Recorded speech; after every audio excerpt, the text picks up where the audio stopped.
யாழில் இருந்து மிக விரைவில் நேரடி ஏற்றுமதி. காங்கேசன்துறை துறைமுகத்தில் உயர் தொழில்நுட்ப ஸ்கேனர்கள். எழுவத்தீவில் கடற்படையினரின் தேவைக்கு தனியார் காணி சுவீகரிப்பு. கரணிக்கு எதிர்ப்பு தெரிவித்து கல்வி அமைச்சின் வாயிலில் அமர்ந்துள்ள விமல். வலிவடக்கில் விடுவிக்கப்படாத காணிகளை உடனடியாக விடுவியுங்கள், தவிசாளர் சுகிர்தன் வலியுறுத்து. விஜித ஹேரத்தை சந்தித்து சீன வெளியுறவு அமைச்சர். மக்கள் குரல் கேளாத வீதிக்கு அனுரவின் வருகையால் அவசர ஒப்பனை. ஏவிபிக்கு நாமல் விடுத்த கடும் எச்சரிக்கை. பிரதமர் ஹரணிக்கு எதிராக தேரர் போர்க்கொடி. கிளிநொச்சியில் பாரிய விபத்து, 4 உயிரிழப்பு. எம்பிக்களின் ஓய்வூதியம் ரத்து, அமைச்சர் விமல். இந்திய பிரதமருக்கு அனுப்பப்படும் கடிதங்கள் தொடர்பில் அன்னராசா காட்டம். யாழ்ப்பாணத்திலிருந்து ஏற்றுமதி நடவடிக்கைகளை நேரடியாக முன்னெடுப்பதற்குரிய ஒத்துழைப்புகளை வழங்குவதற்கு இலங்கை சுங்க திணைக்களம் தயாராக உள்ளது என அதன் பணிப்பாளர் நாயகம் சிவிலி அருப்புட வடக்கு மாகாண ஆளுநர் வேதநாயகனிடம் உறுதியளித்துள்ளார். வடக்கிலிருந்து நேரடியாக ஏற்றுமதி செயல்பாடுகளை ஆரம்பிப்பது தொடர்பில் வடக்கு மாகாண ஆளுநரால் இலங்கை சுங்க திணைக்களத்தின் பணிப்பாளர் நாயகத்துக்கு கடிதம் மூலம் ஏற்கனவே கோரிக்கை விடுக்கப்பட்டிருந்தது. அக்கோரிக்கைக்கு அமைவான விசேட கலந்துரையாடல் ஆளுநர் செயலகத்தில் இன்றைய தினம் திங்கட்கிழமை நடைபெற்றது. இச்சந்திப்பின் போது வடக்கின் ஏற்றுமதி சவால்கள் குறித்து ஆளுநர் தெரிவிக்கையில், வடக்கு மாகாணத்தை சேர்ந்த விவசாய மற்றும் ஏனைய உற்பத்தியாளர்கள் தமது உற்பத்தி பொருட்களை ஏற்றுமதி செய்வதற்கு தற்போதைய நிலையில் 3ஆம் தரப்பினரையே நம்பியிருக்க வேண்டியுள்ளது. இதனால் உற்பத்தியாளர்களுக்கு கிடைக்க வேண்டிய நியாயமான லாபம் குறைவடைகின்றது. இந்நிலையை மாற்றியமைக்கும் வகையில் ஒரு விவசாயி தனது உற்பத்தி பொருளை தானே நேரடியாக ஏற்றுமதி செய்வதற்கு ஏற்ற வகையிலான பொறிமுறைகள் உருவாக்கப்பட வேண்டும். இதற்கான நடவடிக்கைகளை நாம் எடுத்து வருகின்றோம். இத்திட்டத்தை விரைவாக நடைமுறைப்படுத்த சுங்க திணைக்களம் உதவ வேண்டும் என்று வலியுறுத்தினார். இதற்கு பதிலளித்து சுங்க திணைக்களத்தின் பணிப்பாளர் நாயகம் சிவலி அருகடம், இந்த திட்டத்துக்கு கொள்கை அளவில் நாம் இணக்கத்தை வெளியிடுகின்றோம். தற்போதுள்ள சில நடைமுறை சிக்கல்களை துரிதமாக தீர்த்து வெகு விரைவில் யாழ்ப்பாணத்தில் இருந்து நேரடி ஏற்றுமதிக்கான வாய்ப்பை உருவாக்கி கொடுப்போம் என்று குறிப்பிட்டார். இக்கலந்துரையாடலில் ஆளுநரின் செயலாளர், ஆளுநரின் இணைப்பு செயலாளர்கள் மற்றும் சுங்க திணைக்களத்தின் மேலதிக பணிப்பாளர்கள் ஆகியோர் கலந்து கொண்டனர். ஆஸ்திரேலிய எல்லைப்படையினரால் இலங்கை சுங்க திணைக்களத்துக்கு 2 உயர் தொழில்நுட்ப ஸ்கேனர்கள் வழங்கப்பட்டுள்ளது. காங்கேசன்துறை துறைமுகத்தில் இன்றைய தினம் திங்கட்கிழமை காலை குறித்த நிகழ்வு இடம்பெற்றது. அதன்போது ஆஸ்திரேலிய உயர்ஸ்தானிகர் மேத்யூ டக்வர்த் இலங்கை சுங்க இயக்குநர் ஜெனரல் சிவலி அருகவிடவரும் ஸ்கேனர்கள் அதிகாரப்பூர்வமாக ஒப்படைத்தார். யாழ்ப்பாணம் சர்வதேச விமான நிலையம் மற்றும் காங்கேசன்துறை துறைமுகத்தில் பயன்படுத்துவதற்காக ஆஸ்திரேலிய எல்லைப்படையினரால் இலங்கை சுங்கத்திடம் குறித்த 2 ஸ்கேனர்களும் வழங்கப்பட்டுள்ளமை குறிப்பிடத்தக்கது. யாழ்ப்பாணம் எழுவைத்தீவில் தனியாருக்கு சொந்தமான காணிகளை கடற்படையினரின் தேவைக்காக சுவீகரிக்கும் நோக்குடன் அளவீடு செய்யும் பணிகள் முன்னெடுக்கப்பட்டதாக தெரிவிக்கப்பட்டுள்ளது. எழுவைத்தீவில் J39 கிராம சேவையாளர் பிரிவில் தனியார் ஒருவருக்கு சொந்தமான 2 பரப்பு காணியை எதிர்வரும் 20ஆம் தேதி அளவீடு செய்வதற்கான அறிவித்தாலும் 3ஆம் வட்டாரத்தில் தனியாருக்கு சொந்தமான 53 பேர்ச் காணியையும் கடற்படையினரின் தேவைக்காக சுவீகரிப்பதற்கு அவற்றை அளவீடு செய்யும் பணிகள் 20 மற்றும் 21ஆம் தேதிகளில் இடம்பெறவுள்ளது. கடந்த 3 வருட காலத்திற்கு முன்பும் குறித்த காணிகளை சுவீகரிப்பதற்காக அளவீடு செய்யும் பணிகள் முன்னெடுக்கப்பட்டிருந்த போதிலும் காணி உரிமையாளர்களுடன் இணைந்து அரசியல் தரப்பினர், மக்கள் ஆகியோர் எதிர்ப்பு தெரிவித்தமையினால் அப்பணிகள் கைவிடப்பட்டன. இந்நிலையில் மக்களின் காணி மக்களுக்கே என கூறும் அரசாங்கத்தின் காலத்திலும் தனியாரின் காணிகளை சுவீகரிக்கும் நடவடிக்கைகள் முன்னெடுப்பது குறித்து காணி உரிமையாளர்கள் கடும் விசனம் தெரிவித்துள்ளனர். அதேவேளை எதிர்வரும் 15ஆம் தேதி ஜனாதிபதி யாழ்ப்பாணம் வந்து 2 நாட்கள் யாழில் நடைபெறும் நிகழ்வுகளில் பங்கேற்க உள்ள நிலையில் 20 மற்றும் 21ஆம் தேதிகளில் பொதுமக்களின் காணிகளை சுவீகரிக்கும் நோக்குடன் அவற்றை அளவீடு செய்யும் பணிகள் முன்னெடுக்கப்பட உள்ளமை குறிப்பிடத்தக்கது. பிரதமரும் கல்வி அமைச்சருமான கருணை அமரசூரியவுக்கு எதிராக முன்னாள் அமைச்சர் விமல் வீரவன்ச உள்ளிட்ட குழுவினர் சத்தியாகிரக போராட்டத்தை ஆரம்பித்துள்ளனர். கல்வி அமைச்சிற்கு முன்பாக இந்த போராட்டம் இன்று காலை ஆரம்பமாகியுள்ளது. இந்த போராட்டம் தொடர்ச்சியாக மேற்கொள்ளப்படும் என்று அறிவிக்கப்பட்டுள்ளது. தற்போது பாரிய சர்ச்சைகளை ஏற்படுத்தியுள்ள புதிய கல்வி மறுசீரமைப்பு திட்டத்திற்கு எதிர்ப்பு தெரிவிக்கும் வகையில் இந்த தொடர் சத்தியாகிரக போராட்டம் ஆரம்பிக்கப்பட்டுள்ளது. இதன்படி கல்வி அமைச்சரான பிரதமர் ஹரணி அமரசூரிய அமைச்சு பதவியிலிருந்து விலக வேண்டும் என்று இதன்போது கோரிக்கை முன்வைக்கப்பட்டுள்ளது. நாட்டுக்கு சட்டவிரோதமாக இறக்குமதி செய்யப்பட்ட 2400 சிகரெட்டுகளுடன் சந்தேக நபர் ஒருவர் கட்டுநாயக்க விமான நிலையத்தில் கைது செய்யப்பட்டுள்ளார். இந்தியர் ஒருவரை இவ்வாறு போலீசாரால் கைது செய்யப்பட்டுள்ளார். விமான நிலைய போலீஸ் பிரிவு அதிகாரிகள் குழுவிற்கு கிடைத்த தகவலை தொடர்ந்து இந்த கைது நடவடிக்கை மேற்கொள்ளப்பட்டுள்ளது. சந்தேக நபரும் கைப்பற்றப்பட்ட சிகரெட்டுகளும் மேலதிக விசாரணைகளுக்காக போலீஸ் போதைப்பொருள் பணியகத்திடம் ஒப்படைக்கப்பட்டுள்ளது. இச்சம்பவம் குறித்து விமான நிலைய போலீசார் மேலும் விசாரணைகளை நடத்தி வருகின்றனர். ஜனாதிபதி வருகையை முன்னிட்டு வடக்கில் உள்ள காணிகளை விடுவிப்பதற்கான நடவடிக்கையை மேற்கொள்ளுமாறு தவிசாளர் சுகிதன் கோரிக்கை விடுத்துள்ளார். தற்போது ஜனாதிபதி அவர்கள் தைப்பொங்கல் தினத்தை முன்னிட்டு யாழ்ப்பாணம் வருகை இருக்கின்றார். இந்த நிலையில் யாழ்ப்பாணத்து மக்களுடைய பிரதான நோக்கம் அதை விட வலிகாமம் வடக்கு மக்களுடைய பிரதான நோக்கமாக இருப்பது தங்களுடைய சொந்த காணிகள் விடுவிக்கப்பட வேண்டும் என்றது. அதிலும் குறிப்பாக தையிட்டியில் உள்ள திசவிகாரி அமைந்துள்ள தனியார் காணிகள், சட்டவிரோதம் அமைக்கப்பட்ட தையிட்டி திசவிகாரி அமைந்துள்ள தனியார் காணிகளை விடுவிப்பது தொடர்பாக மக்களுடைய இயக்கங்கள் இருக்கின்றன.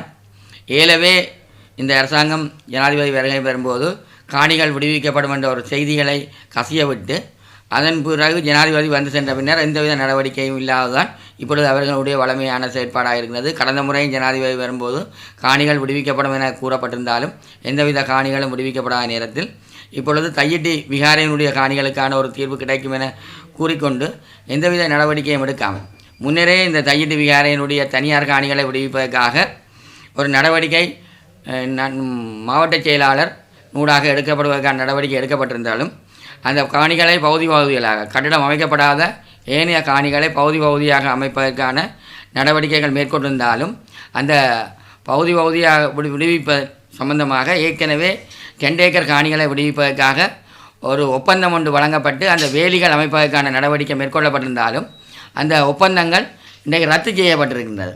இதன் மூலம் இந்த காணி விடுவிப்பானது கேள்விக்குறியாக மாறியிருக்கின்றது. குறிப்பாக இந்த விகாரையினுடைய மேற்கு பகுதியில் உள்ள எங்களுடைய பவானி வீதியோடு இணைந்த இந்த பகுதிகளில் இருக்கின்ற 2 ஏக்கர் காணியை விடுவதற்கான ஒரு நடவடிக்கை மேற்கொள்ளப்பட்டிருந்தாலும் அந்த ஒப்பந்தம் அந்த பிரதேசத்தில் உள்ள தையிட்டி தெற்கோ தையிட்டி வடக்கோ தையிட்டி கிழக்கில் உள்ள கிராம அபிவிருத்தி சங்கத்தால் வழங்கப்படாமல் மாவகலட்டியில் உள்ள ஆர்டிஎஸ்க்கு வழங்கப்பட்டிருந்த போதும் இப்பொழுது அந்த ஒப்பந்தம் ரத்து செய்யப்பட்டிருக்கின்றது. இவ்வாறான நிலையில் இந்த ஒப்பந்தம் ரத்து செய்வதன் மூலம் மக்களுக்கு மீண்டும் கேள்விக்கிடம் இல்லாமல் இருக்கின்றது. இந்த காணிகள் விடுவிக்கப்படும் மாட்டாது என்ற நோக்கம் ஏற்பட்டிருக்கின்றது. ஆகவே ஜனாதிபதி அவர்கள் இங்கே வரும்போது குறிப்பாக இந்த தையிட்டில் அமைக்கப்பட்டிருக்க சட்டவிரோத காணியில் அமைக்கப்பட்ட விகாரை இல்லாத காணிகள் பல 16 பேருக்கு சொந்தமான காணிகளாக இருக்கின்றன. இந்த காணிகளில் ஒரு பகுதியாக உடனடியாக விடுவிக்கப்பட வேண்டும். ஏன்னா அங்கே எந்தவித கட்டுமானங்களும் இல்லை. அந்த மக்களுடைய பாவனை குறிப்பாக வலிகாமம் வடக்கு பிரதேச சபைக்கு சொந்தமான பவானி வீதி உட்பட இந்த பிரதேசத்தில் காணப்படுகிறது. அதை விடுவிக்கப்படும். இந்த காணி விடுவிப்பு சம்பந்தமாக ஏலவே ஜனாதிபதி அவர்களால் அமைச்சரவையில் ஒரு தீர்மானம் எடுக்கப்பட்டிருக்கின்றது. கடந்த 7ஆம் மாதம் 2ஆம் தேதி இந்த அமைச்சரவை தீர்மானத்தின் ஊடாக அவர்கள் இந்த காணிகளை விடுவிப்பதற்காக ஒரு 7ஆம் மாதம் 2ஆம் தேதி ஒரு அமைச்சரவை தீர்மானம் எடுக்கப்பட்டு கேபினட் டிசிஷன் ஒன்று எடுக்கப்பட்டிருக்கிறது. இந்த பிரச்சனை தீர்ப்பதற்காக இந்த 16 பேர் காணி உரிமையாளர் 16 பேருடையதும் மற்றது இந்த நயனாதிபதி நாகவிகாராதிபதி இந்த இதயம் இருக்கிறபடியால் இந்த காணிகளை விடுவிப்பது தொடர்பான ஒரு கமிட்டி ஒன்று அமைக்கப்பட்டு 60 நாட்களுக்குள் இந்த பிரச்சனைக்கு தீர்வு காணப்படும் என கூறப்பட்ட போதும் இதுவரை இந்த எந்த விதமான ஒரு தீர்வும் எட்டப்படாத நிலைமையில் காணப்படுகிறது. ஆகவே நாங்கள் இதைத் தொடர்ந்து நாங்கள் சட்ட ரீதியான நடவடிக்கை கொண்டு செல்ல இருந்த நேரத்தில் இந்த அமைச்சரவை தீர்மானத்தை நம்பி நாங்கள் பின்னர் அமைச்சரவை 60 நாட்களை தாண்டிய பின்னர் அமைச்சரவை செயலாளருக்கு ஒரு கடிதம் ஒன்றை அனுப்பியிருந்தோம். நீங்கள் இவ்வாறான ஒரு தீர்மானம் ஒன்று எங்களுக்கு அனுப்பியிருந்தீங்கள், இது சம்பந்தமாக என்ன தங்களுடைய இதை கேட்டிருந்தோம். அப்பொழுது அவர்கள் புத்தசாசன அமைச்சுக்கு கடிதத்தை அனுப்பிவிட்டு எங்களுக்கு அதனுடைய பிரதியை அனுப்பியிருந்தார்கள். நாங்கள் புத்தசாசன அமைச்சுக்கு என்றால் இது புத்தசாசன அமைச்சதை கீழே தான் இந்த கேபினட் டிசிஷன் எடுக்கப்பட்டிருக்கிறபடியால் அதை அவர்களுக்கு அனுப்பியிருந்தாலும் இன்று வரை எந்த விதமான நடவடிக்கை எடுக்கப்படவில்லை. ஆனால் அவர்களே விளங்கிக் கொள்கிறார்கள் 16 தனியாருக்குரிய காணியும் நயனாதீவு நாகவியாரைக்குரிய காணியும் உள்ளடங்கி இருக்கிறது என்பதை அவர்கள் விளங்கி கொண்டிருந்த போதிலும் இன்று வரை இந்த தனியார் காணிகளில் குறித்த காணி சட்டரீதியான அந்தஸ்து பற்றி ஆராய்ந்து உண்மையான உரிமையாளர் கண்டது. உதாரணமாக நயனாதீவு விகாராதி குறித்தான திசவிகார காணி, சிவில் உரிமையாளர் குறித்தான 16 உறுதிகள், இந்த இதை பற்றி ஆராயிரம் தான் அவன் நோக்கமாக இருந்தது. இதன் மூலம் இந்த காணிகளை விடுவிப்ப பொதுமக்களுக்கு காணியும். இந்த அரசாங்கம் அதாவது வளமான நாடு அழகான வாழ்க்கை என்ற கொள்கையின் அடிப்படையில் மக்களுடைய காணிகள் மக்களுக்கு வழங்கப்படும் என்று இந்த அரசாங்கம் கூறிக்கொண்டிருந்தாலும் இந்த விகார காணியை இதுவரை விடவில்லை. ஆனால் இது தொடர்பாக தொடர்ச்சியான போராட்டங்கள் எடுக்கப்பட்டு வந்தாலும் இப்பொழுது கடந்த 2 போராட்டங்கள் வந்து வலிகாம்படகு பிரதேச சபையின் கௌரவ உறுப்பினர்கள் ஒன்றிணைந்து இந்த போராட்டங்களை முன்னெடுத்து வருகின்ற நேரத்தில் அதற்கு எதிராக இன்று பலாலி போலீசாரால் ஒரு வழக்கு தாக்கல் செய்யப்பட்டு வழக்கும் நிலுவையில் இருக்கின்ற அடுத்த ஜனவரி மாதம் 5ஆம் தேதி நடைபெற்ற வழக்கு பிப்ரவரி மாதம் 26ஆம் தேதிக்கு அவர்களுடைய சொந்த பிணையில் செல்லவும் அந்த வழக்கு பிற்போடப்பட்டிருக்கின்றது. இவ்வாறான நிலையில் இந்த மக்களுடைய காணிகளை மக்களுக்கு வழங்குவதற்கு ஏலவே இந்த பிரதேசத்தில் ஏனைய காணிகளிலும் சட்டவிரோதமான கட்டிடங்கள் அமைக்க முயற்சித்த போது நாங்கள் அந்த விகாராதிபதிக்கு கடிதங்கள் கொடுத்து அந்த கட்டிடங்கள் அவர் தனியார்களுடையது என கூறப்பட்டு இப்பொழுது அது நிறுத்தப்பட்டிருந்த நிலைமையிலும் இந்த காணிகளை விடுவிப்பதற்கு இன்றைக்கு அவர்கள் இயல முடியாத நிலைமையிலும் அண்மையில் 3-4 நாட்களுக்கு முன்னர் மாவட்ட செயலாளர் பிரதேச செயலாளர்களை கொழும்புக்கு அழைத்து இந்த காணி விடுவிப்பு சம்பந்தமான ஒரு கூட்டம் நடைபெற்றிருந்தாலும் அங்கே நடைபெற்ற கூட்டத்திலே இந்த பௌத்த சாசன அகில இலங்கை பௌத்த மகா சம்மேளனம் அந்த பிரதிநிதிகள் அங்கு அழைக்கப்பட்டிருந்தார்கள். ஆனால் இந்த பிரதேசத்தினுடைய காணி உரிமையாளர் யாருமே அழைக்கப்படாமல் அந்த காணிகள் அவர்களுக்கு வழங்குவதில்லைன பிழையான முறையிலே அந்த இதை கூறப்பட்டும் 14 ஏக்கர் அந்த விகாரைக்குரிய காணி என கூறப்பட்ட போதும் உண்மையாக அங்கே விகாரைக்குரிய 20 பரப்பு காணிகள் மட்டுமே இருந்தது. இது 1949ஆம் ஆண்டு அந்த உறுதி இருக்கின்றது. ஆனால் தனியாருடைய காணிகளை 8 ஏக்கர் காணிகளை பிடித்து வைத்துக்கொண்டு இன்றைய விடமுடியாமல் இருக்குது. ஆகவே ஜனாதிபதி யாழ்ப்பாணம் வரும்போது முதலில் நல்லெண்ண அடிப்படையில் இந்த தனியாருடைய காணிகளை விடுவிக்கப்பட வேண்டும். முதல் அதன் ஒரு படியாவது அந்த 2 ஏற்கனவே இணங்கிற 2 ஏக்கர் காணியை முதல் படியாக விட்டுக்கொண்டு தொடர்ச்சியாக ஏனைய காணிகளை கட்டிடம் விகாரை அமைக்கப்பட்ட காணியை தவிர்த்து மிச்ச காணிகளை உடனடியாக விடுவிக்கப்பட முடியும். அதன் மூலம் இந்த இடத்திலே ஒரு சமாதானமான நிலைமையை உருவாக்கவும் மத நல்லிணக்கத்தை ஏற்படுத்த முடியும். ஆகவே ஜனாதிபதி இந்த தைப்பொங்கலுக்கு வரும்போது இந்த திசவிகார காணியை மக்களுடைய காணியை மக்களுக்கு வழங்குவன கொடுத்து தேர்தல் உறுதிமொழியை நிறைவேற்ற வேண்டும். ஆகவே இந்த மக்களுடைய காணிகளை நிச்சயமாக விட்டுத்தர வேண்டும். உத்தியோகபூர்வ விஜயம் மேற்கொண்டு இலங்கை வந்துள்ள சீன வெளியுறவு அமைச்சர் வாங் யி வெளிவிவகார அமைச்சர் விஜித ஹேரத்தை இன்று சந்தித்தார். இதன்போது விஜித ஹேரத் மற்றும் வாங்கி இடையிலான இருதரப்பு பேச்சுவார்த்தை நடைபெற்றுள்ளது. டிட்வா சூறாவளிக்கு பின்னர் நாட்டின் மறுகட்டமைப்பு குறித்து மறு ஆய்வு செய்வதும் சீன அரசால் வழங்கப்படும் உதவிகள் குறித்து அறிவிப்பதும் சீன வெளியுறவு அமைச்சரின் பயணத்தின் நோக்கமாகும். சீன வெளியுறவு அமைச்சர் வாங்கி இன்று காலை உத்தியோகபூர்வ விஜயம் மேற்கொண்டு இலங்கையை வந்தடைந்தார். அவருடன் அந்த நாட்டின் வெளியுறவு அமைச்சைச் சேர்ந்த 17 சிரேஷ்ட அதிகாரிகள் குழுவினரும் வருகை தந்துள்ளனர். மன்னா தபாலகத்திலிருந்து சவுத் பார்க் செல்லும் பிரதான வீதி நீண்ட காலமாக குண்டும் குழியுமாக காணப்படும் நிலையில் தற்போது அவசரமாக அதனை செப்பனிடும் பணிகள் முன்னெடுக்கப்பட்டு வருவதாக மக்கள் தெரிவித்துள்ளனர். குறித்த வீதியை புனரமைப்பு செய்ய பல தரப்பினரால் கோரிக்கை முன்வைக்கப்பட்ட போதிலும் எவ்வித நடவடிக்கைகளும் முன்னெடுக்கப்படவில்லை. இந்த நிலையில் எதிர்வரும் வியாழக்கிழமை 15ஆம் தேதி மன்னாருக்கு ஜனாதிபதி விஜயம் செய்ய உள்ளதை அடுத்து குறித்த வீதியில் காணப்படுகின்ற குன்றும் குழியையும் செப்பனிடும் பணியை உரிய திணைக்களத்தினர் மும்முரமாக ஈடுபட்டு வருகின்றனர். மன்னார் பிரதான தபாலகத்தில் இருந்து சவுத் பார்க் புகையிரத பகுதிக்கு செல்லும் குறித்த வீதி நீண்ட காலமாக குன்றும் குழியுமாக இருந்தது. எனினும் குறித்த வீதியை முழுமையாக அபிவிருத்தியை முன்னெடுக்க உரிய திணைக்களம் நடவடிக்கைகளை மேற்கொள்ளவில்லை. இவ்விடயம் தொடர்பாக குறித்த வீதிக்கு பொறுப்பான திணைக்களத்திடம் பல்வேறு தரப்பினரும் தொடர்ந்து முறையிட்டு வந்தனர். எனினும் எவ்வித நடவடிக்கைகளும் மேற்கொள்ளப்படவில்லை. இதனால் குறித்த வீதியூடாக மழைக்காலங்களில் மக்கள் பயணிக்க முடியாத நிலை ஏற்பட்டது. மன்னார் நகரின் முக்கியமான குறித்த பிரதான பிரதான வீதி தொடர்பாக யாரும் அக்கறை கொள்ளவில்லை. இந்த நிலையில் மன்னாரில் எதிர்வரும் வியாழக்கிழமை இடம்பெறவுள்ள காற்றாலை மின் கோபுர திறப்பு விழா மற்றும் புதிதாக அமைக்கப்படவுள்ள காற்றாலை மின் கோபுரங்களுக்கு அடிக்கல் நாட்டும் நிகழ்வு இடம்பெற உள்ள நிலையில் ஜனாதிபதி குறித்த நிகழ்வில் கலந்து கொள்ள உள்ளார். இந்த நிலையில் ஜனாதிபதியின் வருகையொட்டி தற்போது குறித்த வீதியில் காணப்படுகின்ற பாரிய குழிகளை நிரப்பி செப்பனிடும் பணியை உரிய திணைக்களம் முன்னெடுத்து வருகின்றது. மக்கள் விடுதலை முன்னணிக்கு ஏற்ற கல்வி சீர்திருத்தங்கள் நாட்டுக்கு ஏற்றவை என்று ஜனாதிபதி நம்புவாரானால் அது ஒரு தவறான முடிவு என ஸ்ரீலங்கா பொதுஜன பெரமுனவின் பாராளுமன்ற உறுப்பினர் நாமல் ராஜபக்ச தெரிவித்துள்ளார். ஊடகங்களுக்கு கருத்து தெரிவிக்கும் போதே அவர் இதனை தெரிவித்தார். இது தொடர்பில் அவர் மேலும் தெரிவிக்கையில், நேற்று ஜனாதிபதி ஆற்றிய உரை குறித்து கருத்து வெளியிட்ட அவர், முன்மொழியப்பட்டுள்ள கல்வி சீர்திருத்தங்கள் நாட்டிற்கு பொருந்தாதவை என்ற போதிலும் அவற்றை நடைமுறைப்படுத்த அரசாங்கம் தயாராகி வருவதாக கூறினார். நாட்டிற்கு பொருத்தமான மற்றும் அவசியமானவற்றை மட்டுமே நடைமுறைப்படுத்த வேண்டியதன் அவசியத்தை ஜனாதிபதி புரிந்து கொள்ள வேண்டும் என்று கூறிய நாமல் ராஜபக்ஷ, அகங்காரத்துடன் எடுக்கப்படும் முடிவுகள் தேசத்துக்கோ மக்களுக்கோ அல்லது ஜனாதிபதிக்கோ நீதியை தராது என்றும் குறிப்பிட்டார். கல்வி முறையிலும் அரசு முறைமுறையிலும் மாற்றங்கள் தேவை என்பதை பொதுஜன பெரமுனவும் பொதுமக்களும் ஏற்றுக்கொள்வதாக அவர் கூறினார். எவ்வாறாயினும் அறிமுகப்படுத்தப்படும் எந்த ஒரு சீர்திருத்தமும் நாட்டின் தேவைகளுக்கு பொருந்தக்கூடியதாக இருக்க வேண்டுமே தவிர ஜேவிபியினருக்கு ஏற்றவாறு வடிவமைக்கப்படக்கூடாது என்று வலியுறுத்தினார்.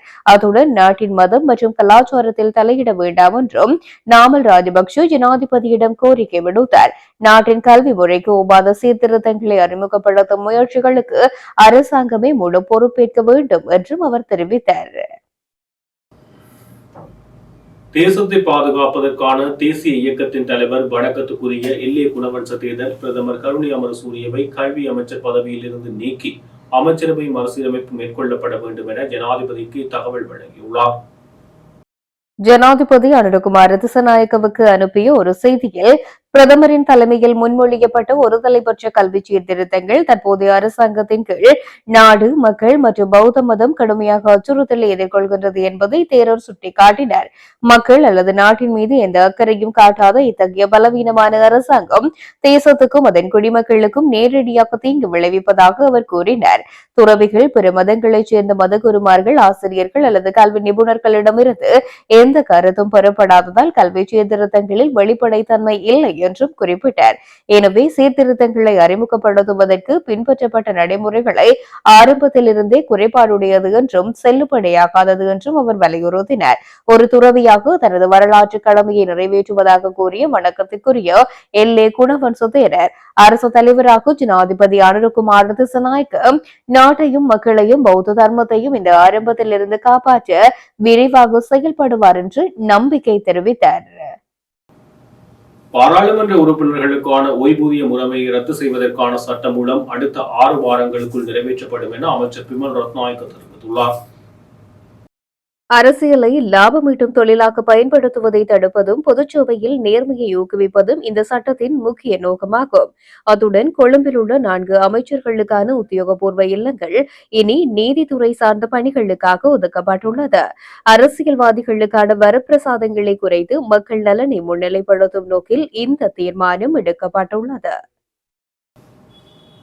வரவிருக்கின்ற சட்டமன்ற தேர்தலுக்காக அரசியல் நோக்குடன் பிரதமர் நரேந்திர மோடிக்கு தமிழக முதலமைச்சர் கடிதம் எழுதுவதை தவிர்க்க வேண்டும் என வடக்கு மாகாண கடற்தொழிலாளர் இணையத்தின் உறுப்பினர் அன்னராசா தெரிவித்துள்ளார். இன்றைய தினம் யாழ்ப்பாணம் ஊர்காவற்துறை பகுதியில் இடம்பெற்ற ஊடகவியலாளர் சந்திப்பிலேயே அவர் இதனை தெரிவித்துள்ளார். இதுகுறித்து அவர் மேலும் தெரிவிக்கையில், கடந்த சில நாட்களாக தமிழ்நாட்டின் புதுச்சேரி, ராமேஸ்வரம், நாகப்பட்டினம் ஆகிய பகுதிகளைச் சேர்ந்த கடற்தொழிலாளர்கள் வடமராட்சி கடற்பரப்பில் கடற்தொழிலில் ஈடுபடுவதால் வடமராட்சிகளுக்கு கடற்தொழிலாளர்கள் பெரிதும் பாதிப்புக்குள்ளாகின்றார்கள். இதேவேளை நெடுந்தீவு மற்றும் அரளித்தீவு கடற்பரப்பிலும் இவ்வாறான செயல்பாடுகள் தொடர்கின்றன. இவ்வாறு அவர்கள் இலங்கை கடற்பரப்பினை அழித்துக் கொண்டிருக்கின்ற சூழ்நிலையில் கடற்தொழிலாளர்களின் பிரச்சினையை தீர்க்குமாறு கோரி தமிழக முதலமைச்சர் பாரத பிரதமருக்கு கடிதம் ஒன்றினை அனுப்பியுள்ளார். பாரத பிரதமருக்கு கடிதத்தினை எழுதி, தொடர்ந்து அரசியல் நாடகத்தினை செய்யாதீர்கள். தமிழகத்தில் திராவிட முன்னேற்றக் கழகத்தின் பெரும் முதலாளி வர்க்கத்தினரிடம்தான் இந்த இழுவைமடி தொழில்கள் இருக்கின்றன. திராவிட முன்னேற்றக் கழகத்தின் உறுப்பினர்கள் தான் நமது கடல் வளத்தை அளிக்கின்றார்கள். முதலமைச்சர் நினைத்தால் தமிழகத்தில் உள்ள அனைத்து இழுவைமடி தொழில்களையும் நிறுத்தலாம்.